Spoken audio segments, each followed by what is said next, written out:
Hello dear students, this is Parvez समयसाला।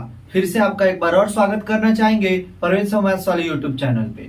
अगर इस video को आप पहली बार देख रहे हैं तो वीडियो को पूरा वॉच कीजिए। अगर वीडियो अच्छा लगे तो अच्छा लगने पर ही आप लाइक कीजिए, और अगर आप चाहते हैं कि ऐसे वीडियोस की नोटिफिकेशन आपको प्राप्त हो सके तो हमारे चैनल को सब्सक्राइब कर सकते हैं। साथ ही साथ सब्सक्राइब करके बेल आइकन को ऑन कर सकते हैं। तो मैं एक बार और बता दूं कि इस जो वीडियोस के जरिए आप लोगों को क्लास 10 से रिलेटेड जो एक्सरसाइज 6 है, यानी जिसको त्रिभुज के नाम से जानते हैं, उसमें हम लोग जो आगे कॉन्सेप्ट को देखेंगे। पिछले जो वीडियोस थे उस वीडियोस में हम लोग जो एक्सरसाइज 6.1 थे उसके बारे में जितने भी कॉन्सेप्ट था, जितना भी हमारा क्वेश्चन था उसको समझने की कोशिश किए लोग। अगर उस वीडियो को आप वॉच नहीं किए हैं तो आप प्लेलिस्ट सेक्शन में जाकर आप वहां से वीडियोस को वॉच कर सकते हैं, जिस वीडियो में प्लेलिस्ट का नाम है क्या, तो हौसला बैच। अब इस वीडियो में हम लोग एक नए टॉपिक को लेकर आए हैं, जिस नए टॉपिक को हम लोग थेल्स थ्योरम के नाम से जानते हैं, यानी हिंदी में अगर उसको बोले तो थेल्स प्रमेय कहते हैं। तो थेल्स प्रमेय क्या है, यह कैसे वर्क करता है, कैसे काम करता है, इसके बारे में हमको क्या करना है, पढ़ना है। तो सबसे पहले यह जो थेल्स थे, वह थेल्स एक साइंटिस्ट थे, और वह साइंटिस्ट जो थे मैथमेटिशियन थे। क्या थे? मैथमेटिशियन थे, और वह एक थ्योरम दिए थे, जिस थ्योरम को हम लोग थेल्स थ्योरम के नाम से जानते हैं। उनका कहना यह था कि अगर त्रिभुज की दो भुजाएं, दो क्रमागत भुजाएं जो है, यानी मान के चलिए ए है, ए बी और ए सी, यानी त्रिभुज के दो क्रमागत भुजाओं के जो अगर इस पे भुजाओं पर जो दो बिंदु है, दो बिंदु को मिलाने वाली जो रेखा अगर तीसरी की समानांतर है, यानी यहाँ पे अगर मान के चलिए डी और ई है, अगर यह डीई जो है वह बीसी के क्या है, समानांतर है, तो यह भुजाएं क्या होती है, समानुपाती होती है, यानी एडी बटा में बीडी, यानी एडी बटा में बीडी और बराबर में क्या हो जाएगा, एई बटा में सीई। और यही थ्योरम जो होता है वह किस नाम से जानते हैं हम लोग, तो थेल्स थ्योरम के नाम से जानते हैं। अब इस वीडियो में हम लोग थेल्स थ्योरम को प्रूव करेंगे, और इसके अलावा हम लोग क्या करेंगे, इसके जो एक्सरसाइज 6.2 है उसको हम लोग बनाने की कोशिश करेंगे। तो सबसे पहले यहाँ पर देखिए, एक हम लोग त्रिभुज ड्रॉ कर लेते हैं। त्रिभुज यहाँ पे बनाएंगे, और इस त्रिभुज का नाम जैसे पिछले फिगर में जिस तरह दर्शाए थे, यानी ए बी सी, और यहाँ पे लिख देंगे क्या, तो यहाँ पे लिख देंगे डी ई, यह हो गया। अब यहाँ से हम लोग लिखना शुरू करेंगे और बनाना शुरू करेंगे। लिखेंगे कि ए बी सी एक क्या है, तो त्रिभुज है, त्रिभुज है जिसकी क्रमागत भुजाएं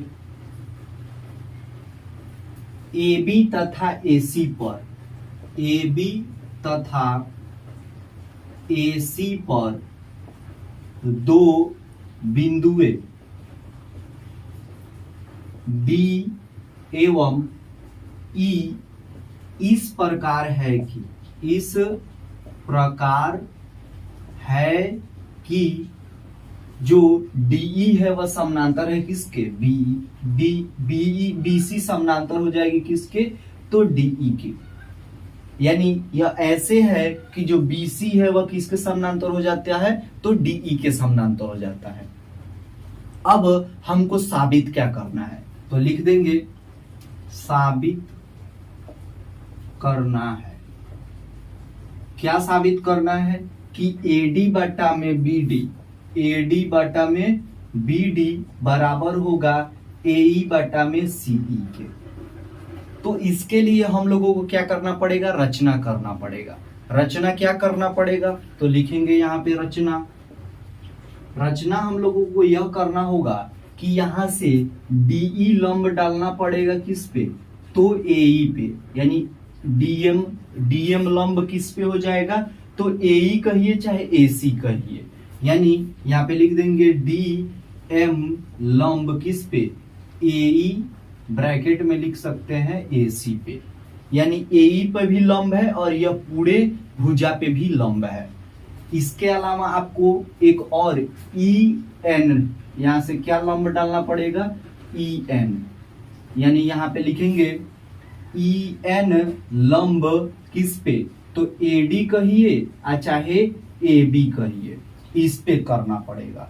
साथ ही साथ यहां से बी को ई से मिलाना पड़ेगा, किस पे, बी को ई से, और सी को किससे मिलाना पड़ेगा, तो डी को, यानी यहां से बी को ई से तथा सी को डी से मिलाया, यहां पे मिला देंगे। अब यहां पर हम लोग क्या करेंगे, यहां पर अब हम लोगों को दो दो त्रिभुज लेकर और उसके क्षेत्रफल का हम लोगों को क्या करना पड़ेगा, अनुपात निकालना पड़ेगा। तो यहां पर अगर देखा जाए तो अगर हम लोग लेते हैं ए डी ई, क्या लेंगे, ए डी ई लेते हैं, यानी ऊपर वाला त्रिभुज, तो हम लोग एक और त्रिभुज लेंगे, कौन, ए ई बी, क्या लेंगे, ए ई बी। तो अब लिखेंगे यहाँ पे प्रमाण में लिखेंगे कि एरिया ऑफ त्रिभुज किसका, ए डी ई, किसका, ए डी ई, और बटा में एरिया ऑफ त्रिभुज किसका, तो डी ई बी का। तो क्या हो जाएगा, डी ई बी का बराबर क्या हो जाएगा, तो इसका फॉर्मूला क्या होता है, त्रिभुज का फॉर्मूला, एरिया का फॉर्मूला होता है 1/2 गुने आधार गुने क्या होता है, ऊंचाई होता है। तो 1/2 ए डी ई का आधार कौन है, तो ए डी ई का आधार अगर की बात किया जाए तो आधार कौन है, तो ए डी है, कौन है, ए डी। तो यहाँ पे लिख देंगे ए डी, और गुने यहाँ पर इसका ऊंचाई कितना है, तो ऊंचाई इसका क्या है, ई एन है, यही ना लंब है इसका। यहाँ पे त्रिभुज अगर देखा जाए तो यह त्रिभुज ऐसे ही है, ए डी और यहाँ पे ई से लंब यह है। तो जब आधार ए डी हो रहा है तो इसका ऊंचाई कौन हो जाएगा, तो ई एन हो जाएगा, यानी यहाँ पे लिख देंगे ई एन, और यह बटा में फिर यह ए डी ई बी का देखेंगे, तो डी ई बी, तो डी ई बी का देखेंगे तो आधार तो हमको मिल जाएगा कौन, बी डी मिल जाएगा, क्या मिलेगा, 1/2 गुने आधार हो जाएगा बी डी, यहाँ पे लिख देंगे बी डी गुने। अब ऊंचाई की बात करते हैं, तो ऊंचाई देखिए, ऊंचाई यह कहता है कि अगर यहाँ पर कोई भी भुजा है, अगर भुजा पर किसी एक भुजा पे लंब है, तो भुजा को जब आगे बढ़ाते हैं तो आगे बढ़ाने पर भी इसका लंब यही बाह्य वाला जो क्या होगा, यही लंब हो जाएगा। यानी अगर इसको देखेंगे तो डी ई बी के लिए लंब का काम कौन करेगा, ई एन ही करेगा, यानी यहाँ पे हो जाएगा ई एन। ई एन से ई एन कैंसिल, 1/2 से 1/2 कैंसिल, तो यहाँ पे बचेगा क्या, बचेगा यहाँ पे एरिया ऑफ त्रिभुज ए डी ई, बट्टा में क्या बचेगा, एरिया ऑफ त्रिभुज डी ई बी, बराबर में क्या हो जाएगा, ए डी बट्टा में बी डी, और यह समीकरण मान लेंगे हम लोग 1 मान लेंगे। फिर यहाँ पे लिखेंगे पुनः अगर देखें तो एक त्रिभुज तो यहाँ पे भी बन रहा है, ए डी ई या ए ई डी, और यहाँ पर क्या बन रहा है, ई डी सी बन रहा है। यानी एक त्रिभुज अगर इसको ढक लेते हैं तो इधर एक त्रिभुज बन रहा है, तो उस त्रिभुज को अगर लेकर चलेंगे तो क्या बनेगा, तो यहाँ पे लिखेंगे एरिया ऑफ त्रिभुज क्या, ए ई डी, और बटा यहाँ पर एरिया ऑफ त्रिभुज क्या बनेगा, यहाँ पे ई डी सी, यहाँ पे लिख देंगे ई डी सी बराबर 1/2, आधार तो इसका क्या हो जाएगा, ए ई हो जाएगा, ए ई मल्टीप्लाई, इसके बाद में इसका ऊंचाई कितना होगा, तो इसका ऊंचाई देखिए तो परपेंडिकुलर डीएम है, तो यहाँ पे लिख देंगे डीएम और बटा, फिर इसका हो जाएगा 1/2 फिर इसका आधार कौन हो जाएगा, EC हो जाएगा या CE कहिए, CE गुने ऊंचाई बाह्य नियम से देखे तो DM ही हो जाएगा, यानी DM। और यह DM से DM कैंसिल, 1/2 से 1/2 कैंसिल।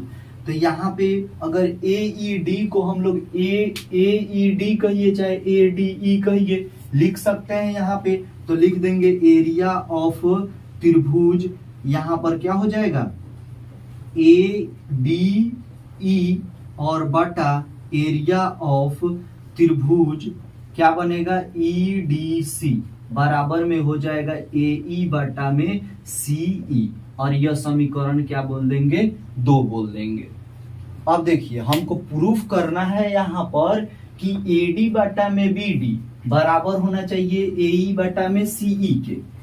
लेकिन यहाँ पर अगर यह देखा जाए दोनों चीज वह कहाँ छुपा हुआ है, तो समीकरण 1 और 2 में छुपा हुआ है। और दोनों समीकरण का क्या है, तो दायां पक्ष है।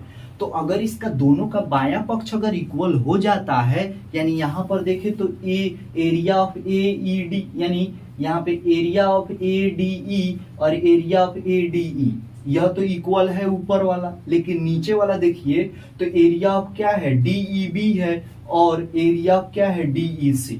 यहाँ पर अगर देखें तो DEB यह एक त्रिभुज हो गया और यहाँ पे DEC एक त्रिभुज यह हो गया। तो अगर यह दोनों का एरिया बराबर होता है तब न यह इसका बायां पक्ष क्या हो जाएगा, यह बराबर हो जाएगा, तो दायां पक्ष बराबर हो जाएगा और वही हमारा क्या हो जाएगा, आंसर हो जाएगा। वही प्रूफ करना है। तो यहाँ पे क्या लिखेंगे, लिखेंगे कि चूंकि DE क्या है, समानांतर है BC के, तो यह कहता है कि दो समानांतर रेखाओं के बीच बने त्रिभुज का क्षेत्रफल होता है वह क्या होता है, बराबर होता है। यानी लिखेंगे यहाँ पे होता है, इसलिए दो समांतर रेखाओं के बीच बने त्रिभुजों का क्षेत्रफल बराबर होता है। ऐसा क्यों होता है यह भी आपको जानना जरूरी पड़ेगा। तो दो समानांतर रेखाओं के बीच देखा जाए तो ऊंचाई क्या होगी, एक ही ऊंचाई होगी। और आधार की बात किया जाए तो आधार यहाँ पे DE लीजिएगा चाहे BC लीजिएगा तो वहां पे क्या हो जाएगा, इक्वल ही होता है। तो यहाँ पे क्या हो जाएगा, एरिया ऑफ यहाँ पे DEB यानी एरिया ऑफ क्या हो जाएगा, त्रिभुज DEB बराबर हो जाएगा एरिया ऑफ त्रिभुज क्या, तो DCE क्या हो जाएगा, DCE। यह हो गया। अब इस चीज को यहाँ पे हम लोग क्या करेंगे, बदल देंगे। यानी यहाँ पे EDC के बदले में हम लोग क्या लिख सकते हैं, तो DEB लिख सकते हैं। तो जो यहाँ पे क्या हो जाएगा, इसके इक्वल हो जाएगा। तो यहाँ पे लिखेंगे अब क्या हो जाएगा, एरिया ऑफ त्रिभुज यहाँ पर ADE बट्टा में हो जाएगा एरिया ऑफ त्रिभुज क्या हो जाएगा, DEB बराबर यहाँ पे क्या हो जाएगा, AE बटा में CE। समीकरण क्या हो जाएगा, 3 हो जाएगा, क्योंकि यहाँ पे हम लोग क्या किए हैं, बदल दिए हैं। समीकरण 1 और 2 में देख रहे हैं कि यहाँ पे बायां पक्ष इक्वल है तो दायां पक्ष क्या हो जाएगा, इक्वल हो जाएगा। लिखेंगे समीकरण 1 तथा समीकरण 2 से, समीकरण 1 तथा 2 से क्या हो जाएगा, बायां पक्ष इक्वल है तो दायां पक्ष क्या हो जाएगा, AD बाटा में BD बराबर में हो जाएगा क्या, AE बाटा में CE के। और यही क्या हो जाएगा, आंसर हो जाएगा। और यही क्या करना था, आपको प्रूफ करना था।